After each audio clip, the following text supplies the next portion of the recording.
legend speaks of deadly locations, places where an individual can enter and disappear without a trace. While sometimes items of clothing and remains may emerge years later, other times there are simply no clues regarding the fate of the unfortunate individual. Such is the case with the mysterious Everfree forest. Located within the middle of the Equestrian continent, the forest is famous for its active climate and varied wildlife. Of particular interest to the Society is the assertion that those who enter the forest do not leave. Later experiences with the forest have shown this to not be the case. In spite of the many dangerous creatures, numerous cases of ponies entering the forest in recent times have proven uneventful at best and survivable at worst. But just where did such a reputation originate? Is such an assertion of ponies completely disappearing the result of tall tales and ignorance? Or was there something far more sinister at work at some point in the past?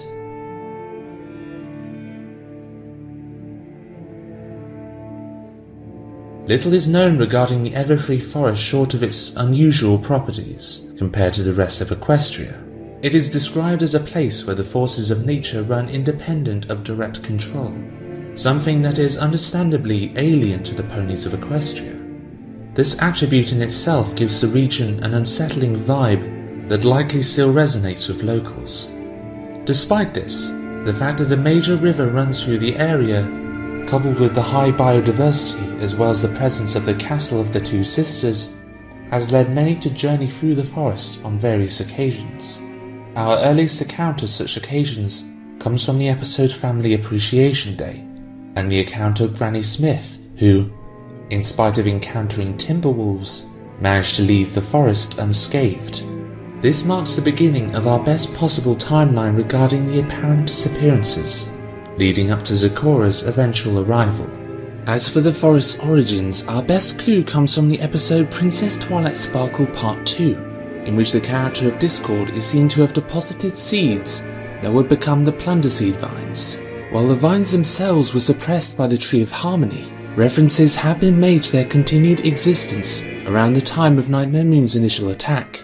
In addition to this, the words of Twilight Sparkle in Friendship is Magic Part 1 seem to point towards the forest itself having grown since the castle's desertion, perhaps from these initial seeds. Such a possibility would fit with the Everfree's strange properties, as the Plunderseed vines were shown to influence nearby sources of magic. Another far more disturbing possible source is a tree responsible for the disease known as swamp fever.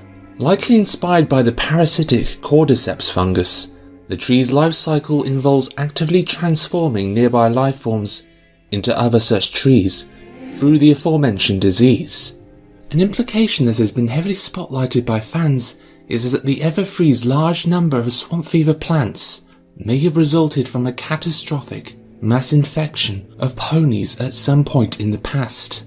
While this is a real possibility, it is worth remembering that such plants could just as easily have spread via the local animal life and over a slower period of time. With that said, it could be certain individuals who contracted the disease were banished to the forest to quarantine the potential outbreak, something that ties into yet another reputation the forest seems to possess. With no cure, nothing more could realistically be done for them. Again, this is still hypothetical, although if it is true, it would give the Everfree a particularly dark history.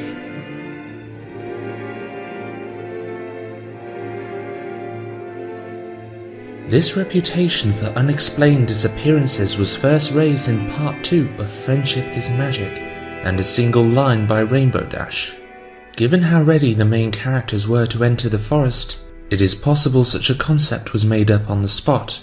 Such boldness, however, can easily be chalked up to the current situation, especially since many of the characters still exhibited a clear sense of fear in regards to the location. One aspect of such a case that is at least worth addressing at this point is that of the headcanon surrounding the Apple family parents.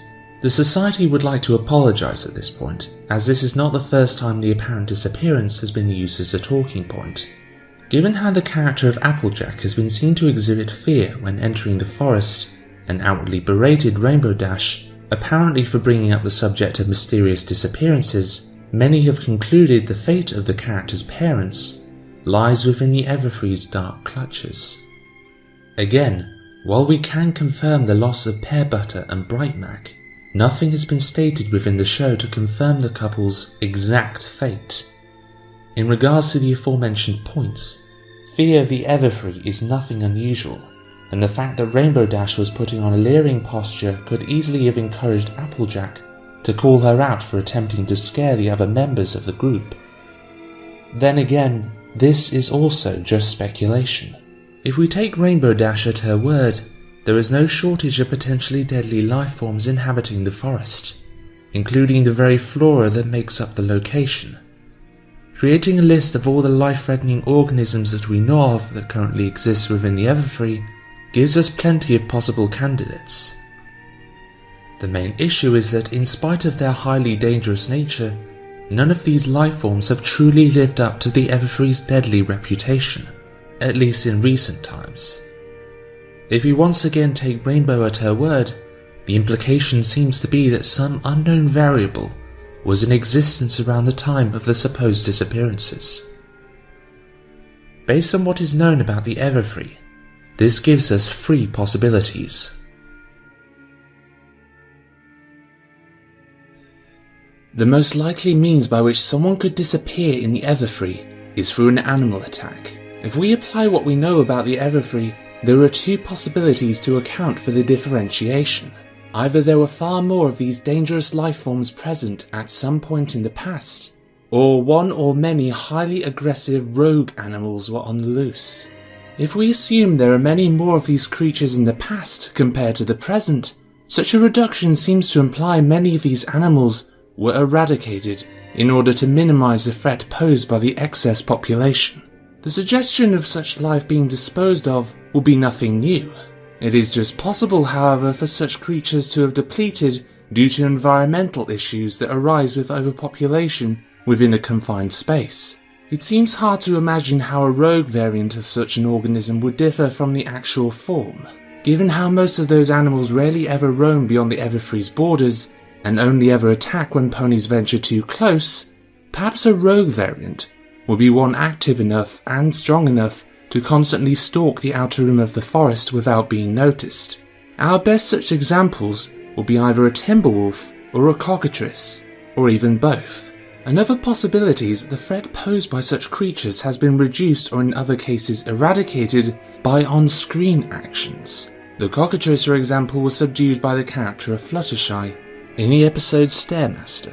It could be that such creatures chose to actively avoid interaction with ponies following these events. The last sighting of timberwolves, not counting alternate timelines, was in the episode Spike at Your Service, raising the possibility they are now an extinct species. However, given the creature's reconstructive abilities, it seems strange to imagine choking on a rock having a more permanent outcome than being shattered. With the presence of creatures such as the cockatrice in Tartarus in the two-parter School Rays, it could be that rogue variants of such animals are imprisoned there. Considering as how many of those shown within were only individual members of their kind, this theory would make sense.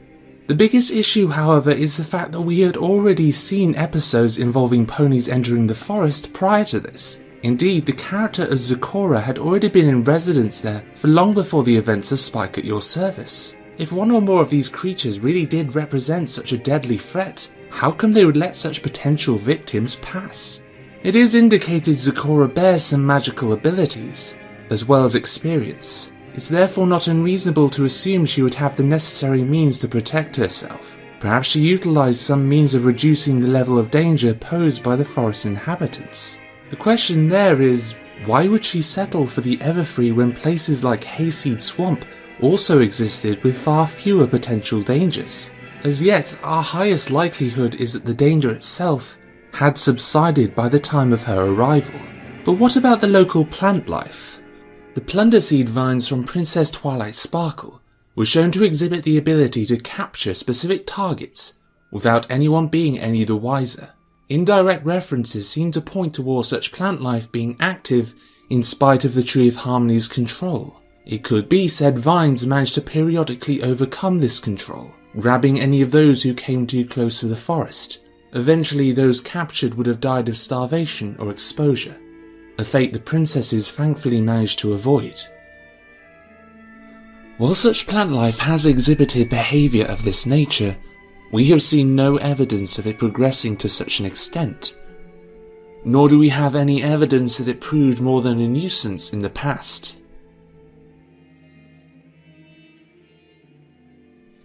The Society has previously stated its belief that, should unidentified or unrecognised creatures be in existence within Equestria, the Everfree forest would be a likely home to such life.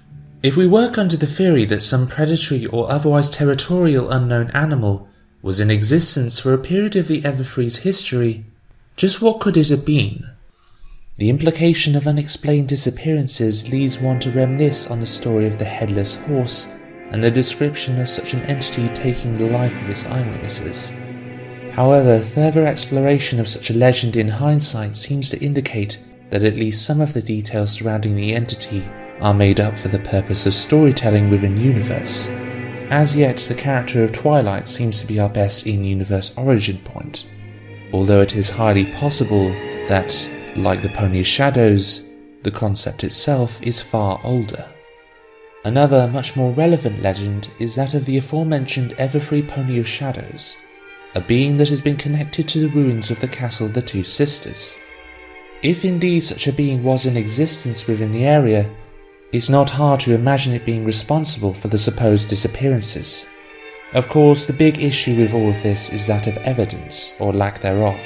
It may be some unknown life form was responsible for these disappearances. Given the likelihood that it no longer inhabits the forest, however, it is a possibility that can simply never be proved either way.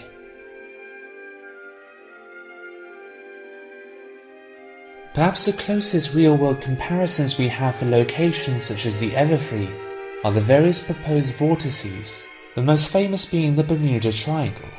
It is worth noting at this point that few really consistent descriptions for the term could be located by the Society. As far as we can tell, the phrase can mean anything from a paranormal hotspot to a site of unusual electromagnetic variation, sometimes both. What is most interesting to the Society are the frequent reports of unusual phenomena such as UFOs, strange electromagnetic activity, and, most importantly, unexplained disappearances. Now, granted, most of these occurrences have been explained.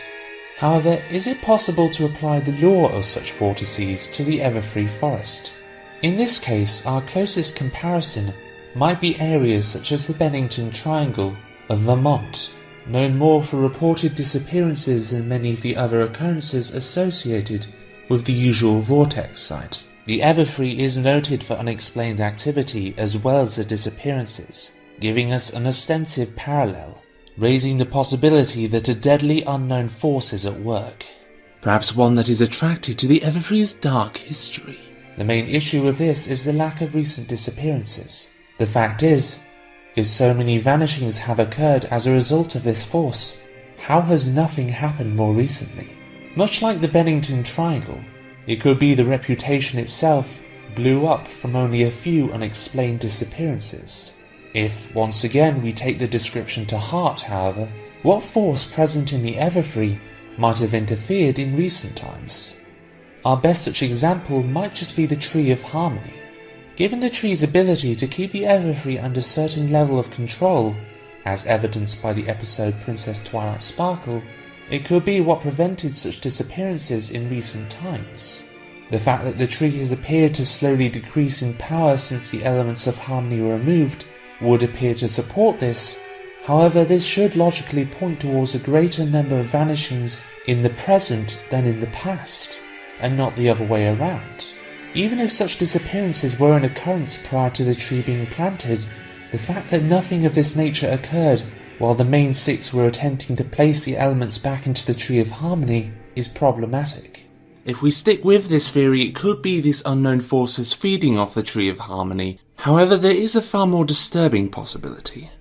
All indications were that the Tree of Harmony exhibited a survivalist nature, using the magic of friendship merely as a food source, thus explaining its need to spread its influence ever further. It wasn't until the episodes Shadow Play and What Lies Beneath that we gained a much better understanding of how the tree operates. The tree itself is a sentient entity built for the express purpose of spreading friendship and protecting Equestria. The experiences of the Student 6 in particular show that the tree is capable of taking somewhat extreme measures in order to carry out its required purpose. Given the implication that the tree has been slowly losing its magic over time, the suggestion of past disappearances seems to correlate disturbingly. Indeed, this would provide a valid explanation for so many ponies to even enter a location with a history of disappearances.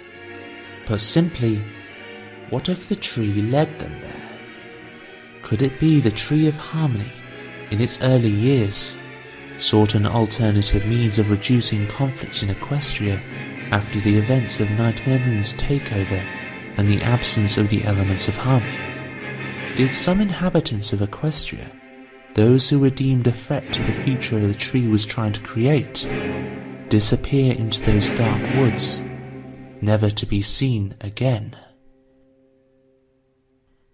The Society would like to remind its audience that, as of yet, the only confirmation we have regarding such disappearances are the words of Rainbow Dash.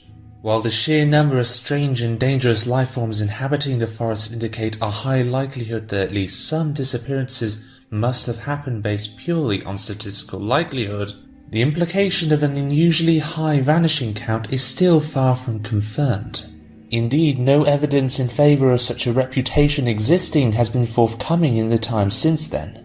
Whatever the explanation for the disappearance of ponies around the Everfree, be it natural or otherwise, the forest itself is still a fascinating place, with so many secrets yet to be uncovered.